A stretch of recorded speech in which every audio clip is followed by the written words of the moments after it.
question is, why the force? I mean, there are several political parties out there. You have even chosen or decided to go as an independent candidate. Why the new force? Okay, as I already mentioned, I believe in the leadership and vision of our presidential candidate, Nana Kwame Bediako, as espoused in his 12 pillars of economic freedom. So that was really what inspired me. And also, if you look at what has happened in our country so far, since 1992, we gave some politicians the privilege of running this country. What has happened to us? Look at where we are now. So I think that look at what is going on. Nobody will tell you that there is a need for change. And I think the time for that change is now. And the new force is the viable alternative for Ghanaians at this moment when it comes to lifting up Ghana from where it is now, from the doldrums. So I think that the new force is the right choice for all Ghanaians at this moment. Now, if I'm not mistaken, you've mentioned the 12 pillars of this economic transformation about 3 times. Now, are there any specific policies tailored towards women? And that's 12 pillars you keep mentioning. Yes. Women are really at the heart of the policies that we seek to implement. So if you look at our core values, we say equity, equality, and empowerment. So in the first place, we believe that women and men should have equal opportunities. And if you look at our first pillar, the 16th Regional Industrial Revolution, the industries that we seek to establish in all the regions, we are going to have processing, packaging, plants, and so on. And there is a lot of opportunity for women to work in those industries. Apart from that, we have specific programs. Cheddar. In fact, Nana Kwame Bediako, just an hon sense, Sembia air cosson, it was social media so I say, Yabasha and same how to miss a cheddar, a will be all trendy pay, a year social media so. Nabizano can say, a anamuntua utu, just say, all a constituency, a who I wagana hasino. A video be an enemy saka, rather summa her for me, see funina, a channels, Mezzos Wadarma. Ubuni ndi kwanza ya kwa video ubeje bre eche se akwa video ne ahesi city ne ba ensema huru bi won so ne ba betina se ne de eho enkomo wadaroma unya subscribe mfama amia na wa subscribe ama meka bi o se channel ne din Kwame Genti TV YouTube so ase ubetimi so follow ye TikTok de aka ho. Good to you. And congratulations to you on the choice. It doesn't come easy, I know. You know, many people would have loved to have been chosen as the running mate for, Cheddar. But tell us a bit about yourself. Okay, so good morning to our presidential candidates, Nana Kwame Bediako and the people of Ghana. Our presidential candidate, the incoming president of the Republic of Ghana, and to the people of Ghana. So Mariam Krize, Isaka Krize is a very proud Ghanaian. I'm from Sandima in the Upper East region. I'm married with 2 kids. Boys or girls? 1 boy, 1 girl. Okay, nice ratio, huh? It's a good, good balance there. Now, why do you want to be vice president for this beautiful republic, Ghana? Okay, so I normally, let me say this in Chi, if you permit me. Yeah, That's the I don't know, maybe you can give me the English version. So ufu duapa ne yepiao. If you do the right things, you get the right support. You get the right support. So if you look at the policies that have been put forward by the new force and Nana Kwame Bediako, and if you are a well-meaning Ghanaian and you have the interest of this country at heart, I don't think you need any more convincing to realize that this is the party and this is the person to follow. If you look at the problems that we have, unemployment issues, the weakening currency, and so on and so forth, he has put forward solid policies in his 12 pillars of economic freedom that shows that he has that leadership potential and vision for the betterment of this country. So that was what motivated me to accept the nomination. How was the feeling like for you? I mean, first of all, did you see it coming, and how was the feeling like for you when it was put before you? Well, honestly, I didn't see it coming. And to be frank, that jump from a civil servant to a politician is, it's quite big, But as I already said, I'm really excited. Since I got the nomination, I've got a lot of congratulatory messages, both from Ghanaians and people from abroad, and that has made me see the kind of huge responsibility that is on me, and made me more dedicated to make sure that I perform my functions properly to the betterment of this country. So I'm very grateful for this opportunity. And she said that she's married with 2 kids, but let me just share this with you because Dr. Isaka is a renowned finance professional and academic. She has made a significant contributions to Ghana's financial sector, particularly during her time as senior manager at the Securities and Exchange Commission, that is SEC Ghana. In this role, she oversaw investments, licensed capital market operators, and developed key regulations that have strengthened the integrity and growth of Ghana's capital markets. And I can go on and on and on and on. Her academic achievements are here. Advocacy and social impacts are all here and all. If you Google her up, I'm sure you get to know much more about her. If you are somebody who wants to vote for the new force, or you have not decided as who to vote for, you want to know who she really is, if you Google up her name, you get all the necessary information about her that would help you make informed choices and decisions. But madam, in the history of Ghana, Ghanaian politics, there's never been a female president or a vice president for that matter. What makes you think that you can be the first to break this jinx? I think that there is a shift in this narrative when it comes to the participation of women in politics and in other spheres, of life. Women are moving away from the traditional role of being mothers and wives to assuming various roles. We are doctors, we are lawyers, we are accountants, we are ministers, and so on. If you look at the sub-region, for instance, I think between 2006 and 2018, we had a female president in Liberia, Salif Johnson. And then currently the Tanzanian president is a woman. She's called Samia. There is the shift towards the inclusivity and diversity when it comes to women in the political landscape. And so for me, it's not surprising that Ghana would also have a female vice president. And I'm sure you're excited about the passage of the action bill. Yes. Where, of course, we're supposed to give opportunities to women like yourself who are well endowed and are knowledgeable, so they can also give their contribution to the betterment of this country. But question is, why the force? There are several political parties out there. You have even chosen or decided to go as an independent candidate. Why the new force? Okay, as I already mentioned, I believe in the leadership and vision of our presidential candidate, Nana Kwame Bediako, as espoused in his 12 pillars of economic freedom. So that was really what inspired me. And also, if you look at what has happened in our country so far, since 1992, we gave some politicians the privilege of running this country. What has happened to us? Look at where we are now. So I think that look at what is going on. Nobody will tell you that there is a need for change. And I think the time for that change is now.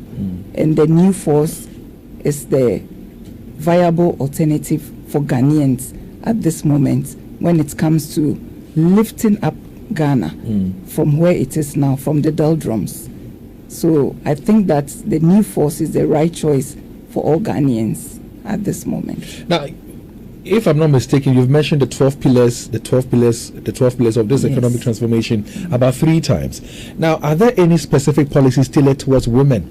And that's 12 pillars you keep mentioning. Yes. Women are really at the heart of the policies that we seek to implement.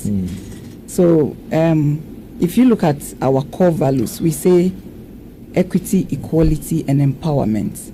So, in the first place, we believe that women and men should have equal opportunities.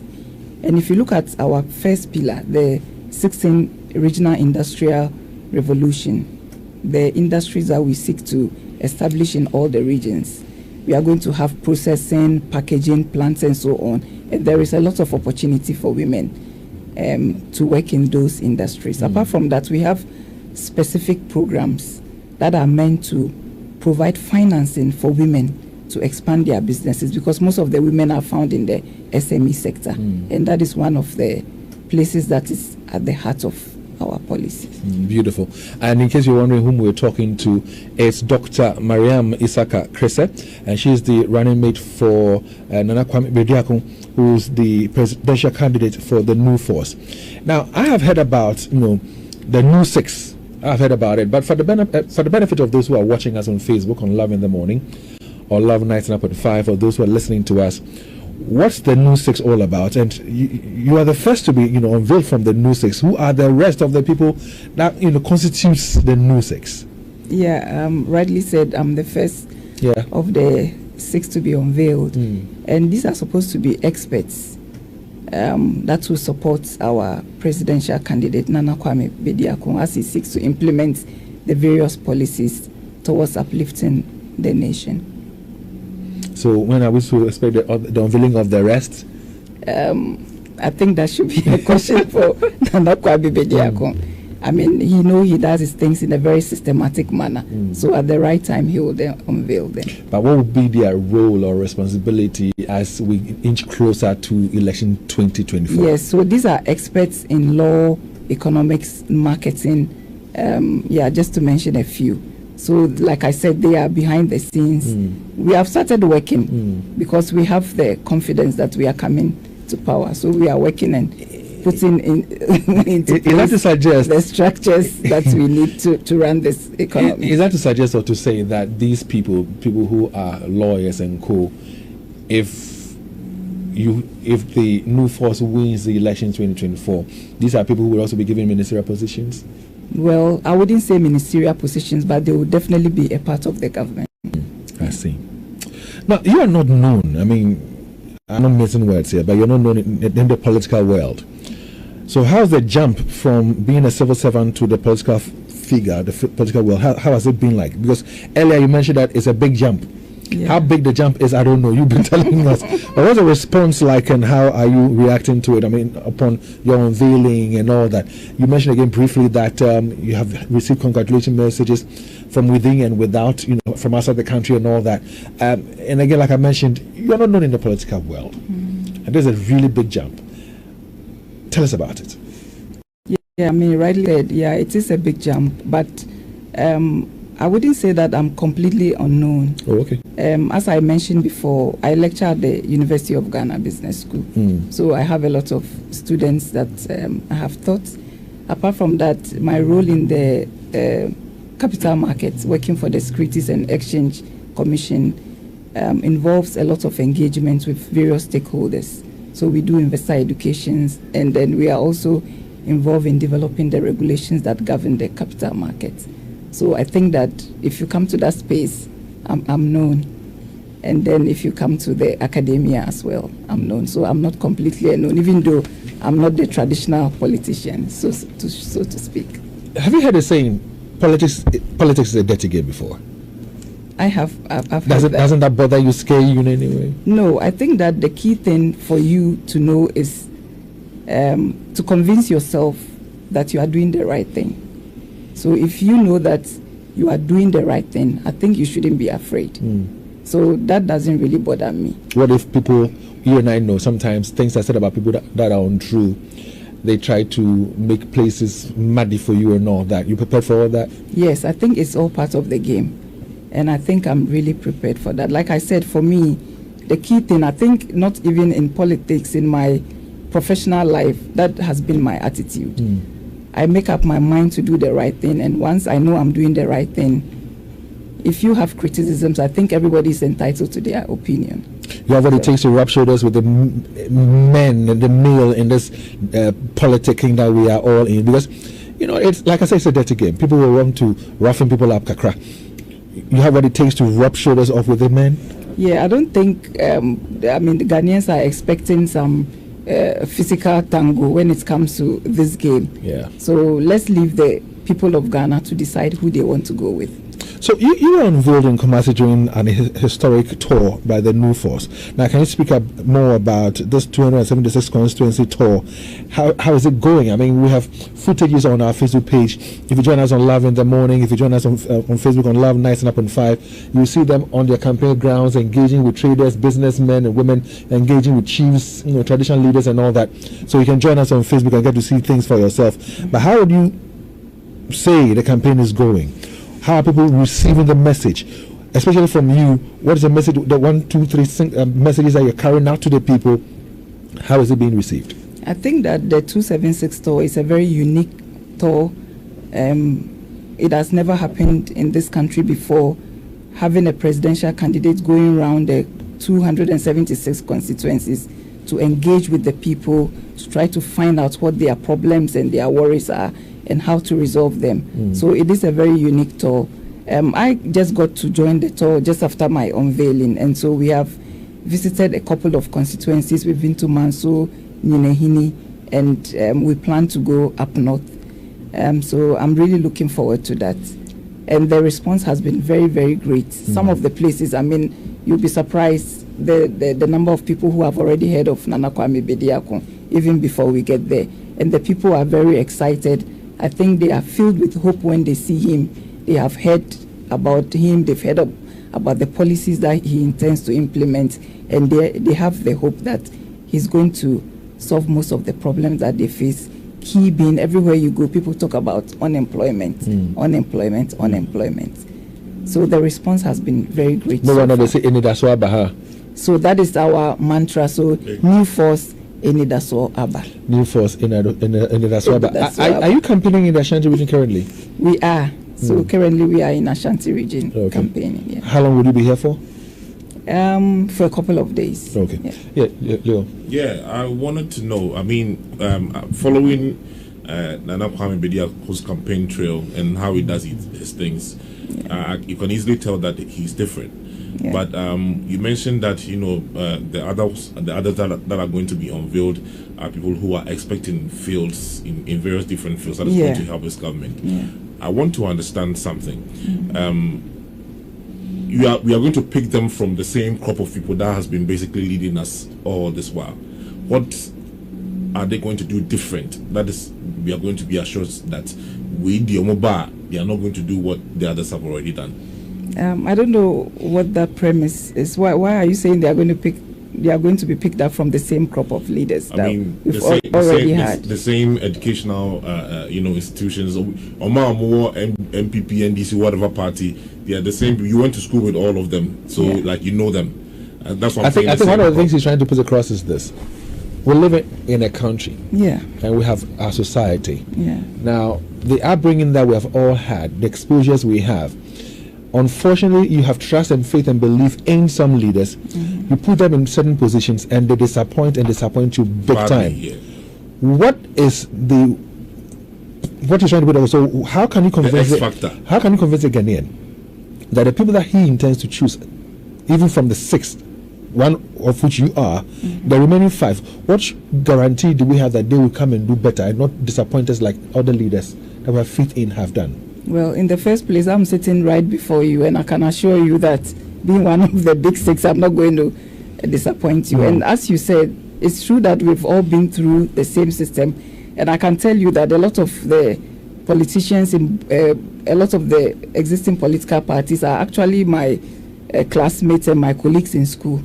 And it doesn't necessarily mean that we'll have the same, thinking and the same ideology when it comes to politics and other facets of life. So I think that let's believe in Nana Kwame Bediako. Like I said, he's a great leader and a visionary, and let's believe in the fact that he would appoint the right people.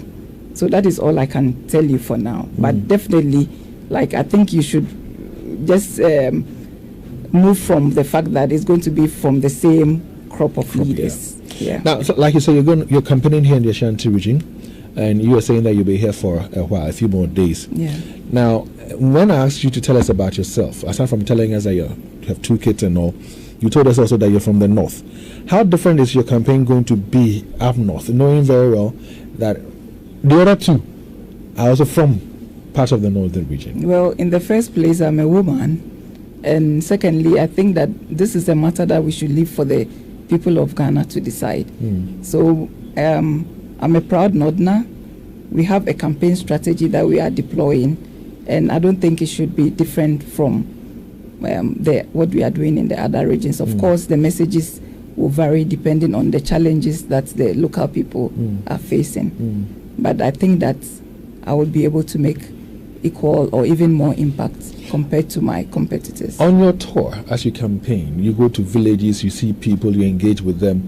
What are some of the things you've seen that maybe has broken your heart or breaks your heart, that you think if you should become the vice president, alongside Nana Kwame Bediako as president, you would change to better a lot of these people in these rural areas?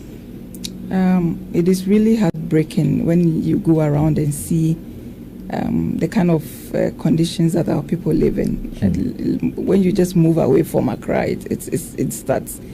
And one of the key things that have touched me has been the condition of the youth. And I must say that this has started a long time ago. It's not just because I started this tour, but as a lecturer, normally when I've closed from lectures and I just step out of the lecture hall and I see the students, move out, you just look at them, a lot of them, and I just ask myself, where are the jobs for these young people? And that worries me a lot, seeing that our leaders are really not doing anything to make sure that these people have employment. Worries me. So going around the region, it has been the same problem. When you meet the youth, that is their number one worry. There's no job, there's no job, there's no job. So definitely, like we've already said, it's one of the key pillars, the 16th Industrial Revolution, when we have set up these industries and we have also made sure that the education we are giving our youth are industry tailored, then we'll have a situation where once they move out of school, they will have jobs waiting for them to do. What other concern that many Ghanaians have and many Ghanaians are talking about, as we wrap up our conversation, has to do with the Galamsey menace on our hands? Yeah. First of all, you're a woman. You're a mother. And unfortunately, here in Ghana or this part of our world, when something is hitting, it hit hard first the children and the women. Yeah. How do you feel, or what do you make of the Galamsey menace out there? And do you support a nationwide strike if the call for a state of emergency is not adhered to by the president? What's your take on Galamsey first? I think that what is going on, especially the effect that this is having on our water bodies, leaves much to be desired. I think we are all very concerned. And I must say that it is one of the key things that have been addressed. I don't know, have you read our policy documents? Not fully. Okay, so if you look at our policy document, it's one of the key issues that we address. If you look at our Pillar 8, talking about the fact that we are very much concerned about what is done to people who speak up and express their concern about what is going on with our natural resources, and the fact that these people's rights need to be protected. I think that under Article 21 of the Constitution, we have the right to protest. But the issue is that, when you have an argument with somebody or you have a problem with somebody, depending on how you go about handling the issue, you might be right, but at the end of the day, you might be adjudged wrong. So that is the stance that we have on this issue and the protests. So we are saying that there is a way. This is an election year. You have a leadership that is not listening, that is not doing what is going to lift up the economy of the nation, that is going to make the lives of the youth and the people better. So, fine, you go out there, you express yourself. Use your tongue to get them out. Use your tongue to get them out. Use your tongue to get them out. So I also want to say also that I've also said in academia, we do that. We do analysis, we criticize the government on various issues.